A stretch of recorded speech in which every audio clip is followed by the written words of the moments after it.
All right, so are you ready to dive into a story about international intrigue and missing millions? Sounds a little dramatic, but sure, I'm game. Well, just wait till you hear this story about, of all things, school construction. Or rather, the lack of it. Really? School construction? That doesn't exactly scream international intrigue. Just you wait. We're taking a look at this case from the Democratic Republic of Congo, the DRC, based on some pretty wild findings from their Inspectorate General of Finance. Ah, the IGF. They're kind of like the financial watchdogs over there, right? Exactly. And they've flagged this case that involves a whole lot of money just vanishing, to the tune of 5.5 million US dollars. Wow. Okay, now you have my attention. So what's the story? Where did all this money go? Well, it all started back in late 2022. The DRC government allocated these funds, $5.5 million, to build vocational schools in 2 regions. Okay, and which regions were those?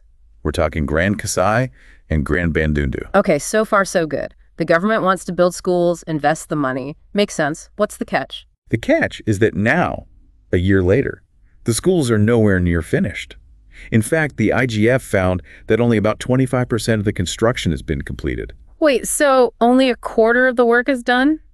What happened? Did they run out of money? That's the thing. They didn't run out of money. They just spent it. Spent it.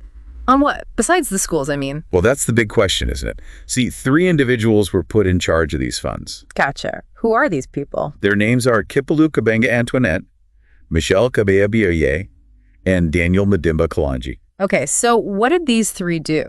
When the IGF started asking questions, these 3 individuals admitted that they used the funds for other purposes. Other purposes? Come on, what other purpose could be more important than building schools, especially in regions that need them? That's what I'd like to know, and that's what the IGF is trying to get to the bottom of.